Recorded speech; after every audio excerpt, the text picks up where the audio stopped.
Las noticias de ayer, hoy.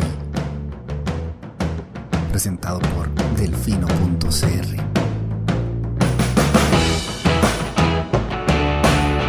Hola, buenos días. Hoy es miércoles 23 de julio de 2025 y este es el reporte de hoy. Viales intentó resucitar. Ramos logró impedirlo. Delfino.cr. Tras trago amargo con Johnny Araya, Ramos se sacude de Viales. Días atrás el programa La Primera Palabra dio a conocer los nombres de algunas de las personas que han mostrado interés en competir por una diputación con el PLN en las elecciones de febrero próximo. Entre las figuras a las que aludieron destacaron algunos rostros conocidos: Miguel Guillén, actual secretario general; Ricardo Sancho, actual presidente; Carlos Roversi, exministro de Comunicación; Marvin Taylor, exprecandidato; y, redoble de tambores, Gustavo Viales, exdiputado. Como ninguna de estas fichas había sido confirmada por el partido, dejé pasar el dato como un insumo a tener presente nomás. Pero ayer, pleito de por medio, se confirmó la intención de don Gustavo Viales Villegas de retomar protagonismo dentro del partido. Si hay algo que obsesiona a ciertos sectores del PLN más que empujar las jornadas de 12 horas, es afinar el epitafio del partido cada 4 años. Uno pensaría que tras las agobiantes derrotas del 2014, 2018 y 2022 habrían terminado de entender lo que el pueblo les cobra, pero naranjas. Las cosas como son. La sola idea de sugerir a Viales como diputado por Punta Arenas denota que algunos verdiblancos tienen unas ganas incontrolables de complicarse la vida a como dé lugar. El propio Viales dijo en su momento: el PLN tiene que aprender a renovar, la ciudadanía pasó factura. Pero hoy su idea de renovar es reciclarse a sí mismo, a pesar de los pesares. A ver, incluso si el hombre fuera completamente inocente de todo posible vínculo con el narcotráfico, y ciertamente nunca se demostró lo contrario, los antecedentes son tan incómodos que avanzar con una eventual candidatura suya sometería al PLN al tipo de desgaste que ahora mismo menos necesita. Repasemos. En 2021, Viales era A. Secretario general del PLN y B. Presidente de la Comisión de Seguridad y Narcotráfico de la Asamblea Legislativa. Bonus. En aquel momento su padre, Carlos Viales, ex jefe de migración en Paso Canoas, era el alcalde de Corredores. Ese año una serie de incidentes pusieron a Viales y su familia bajo la lupa. La noticia más mediática fue que el entonces diputado reconoció que en marzo visitó una vivienda donde días después fue detenido un empresario conocido como Pancho Villa como sospechoso de operar un poderoso grupo narco en Corredores, donde tenía una casa de campo con lago y helipuerto. Dato de más: Pancho Villa fue eventualmente condenado a 12 años de prisión. Viales adujo entonces que solo andaba recogiendo una llave USB atendiendo una misteriosa solicitud del presidente del Consejo Municipal de Corredores, Bernabé Chavarría. El propio Chavarría también resultó detenido como sospechoso de colaborar desde adentro con la banda criminal.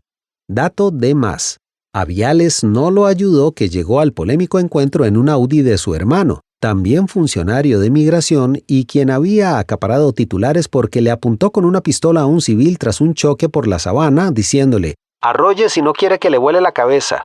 Fue multado con 100,000 colones por el incidente. Los vínculos entre la MUNI y la organización de Pancho Villa dieron mucho de qué hablar, pues personal municipal construyó un puente de 75 millones de colones dentro de la finca vinculada al sospechoso de liderar la banda. Un cariñito nomás. Tanto el papá de Viales como el ingeniero municipal se hicieron los locos cuando la prensa les preguntó por el puente. A Viales padre el silencio no le ayudó de mucho. Terminó detenido y suspendido a finales del 2021. En la asamblea, el visitín de Viales Jr. a la casa de Pancho Villa fue todo un escándalo y hasta se pidió abrir una comisión para investigar la penetración del narco en la zona sur. El PLN, indignado, se paró de piernas para intentar impedirlo sin éxito. Viales, el propio día en que reconoció la polémica visita, se separó temporalmente de la bancada de la fracción y, también temporalmente, de la secretaría del PLN. Además, renunció a la Comisión de Seguridad y Narcotráfico. El tema, sin embargo, siguió poniéndose espeso. Un artículo del semanario titulado «Familia Viales sostiene cuestionada red de poder con presunta liga al narcotráfico» y publicado en abril del 21 resume muy bien lo delicado del asunto. Tan gacho se puso el ambiente que hasta Figueres se desmarcó de padre e hijo cuando aspiró a la presidencia en el 2022, dejando claro que no tenían relación alguna con su campaña, a pesar de que Viales ya había retomado la Secretaría General del partido. Con el paso del tiempo, el Tribunal de Ética del PLN archivó la investigación que le abrió a Viales y recuerdo que Claudio Alpizar dijo entonces indignado: «O se va él o nos vamos nosotros». Bueno, claramente se fue Claudio. Reclamos similares a los de Alpizar también fueron ignorados. Listo, ya están al día. Así llegamos a la espesa jornada verdiblanca que trascendió ayer cuando Viales acusó a Ramos de orquestar un plan para impedir su avance en la elección de delegados provinciales de Punta Arenas. Le doy crédito a la campaña de Ramos. No se anduvieron con rodeos y confirmaron a la nación que no se trató de un plan, sino de una solicitud directa. Porque en esta etapa no se puede construir con liderazgos vencidos que responden a una lógica que ya no representa al país. Agregaron una frase determinante. No se trata de personas, sino de señales, y esta señal era necesaria. De ahí sí, es que es sentido común. La gente cercana a Viales armó en Punta Arenas un San Ramón 2.0 y montó berrinche. Se retiraron de la asamblea evidenciando una vez más que nadie piensa en el partido, sino en el poder. Ojo, este cáncer no es exclusivo del PLN, se ha visto en el PAC, en el PUSC y hasta en el nuevo taxi del oficialismo. En fin, Viales terminó haciendo las de Johnny Araya y cuestionó el entorno de Ramos, pues considera que está siendo mal asesorado ya que está desconociendo la dinámica del partido. ¿La dinámica del partido? Mejor ni profundicemos en lo que se supone que eso significa, aunque francamente medio país lo tiene más que claro. Como sea, esta fue solo una piedra más en el camino empinado que va recorriendo la candidatura de Ramos. Al menos el TSE les permitió dispensar la asamblea cantonal en San Ramón, visto que claramente por ahí no iban a dar pie con bola. Entre esa noticia y sacudirse a Viales de encima, Ramos se anota 2 pequeños respiros tras el lodazal en el que se metió con el rollo de «y vamos a permitir a los trabajadores votar democráticamente si quieren bretear 12 horas». ¡Yay! Mientras tanto, más de lo mismo. Chávez acusó a la asamblea de vagabunda por romper el quórum 10 veces el lunes y tiene razón. Por otro lado, la Asamblea Legislativa acusa a Chávez de no permitirles avanzar con su agenda por la jugadera que se tiene con la convocatoria y desconvocatoria del proyecto de jornadas de 12 horas. Y también tienen razón. ¡Ay, Jesús, qué país! La diputada Joana Obando dijo ayer que «Doña Pilar está leyendo y escuchando música, no está poniendo atención». Y francamente, con semejante agenda noticiosa, ¿cómo te envidiamos, Pilar? ¿Quién pudiera? Al menos el viernes es feriado, así que pidamos al cielo que el miércoles y el jueves nos manden a descansar con buenas noticias, porque ahora mismo Costa Rica no solo las necesita, las merece. Que así sea, pues. Por lo pronto, cuídense y cuiden a los suyos. Salud.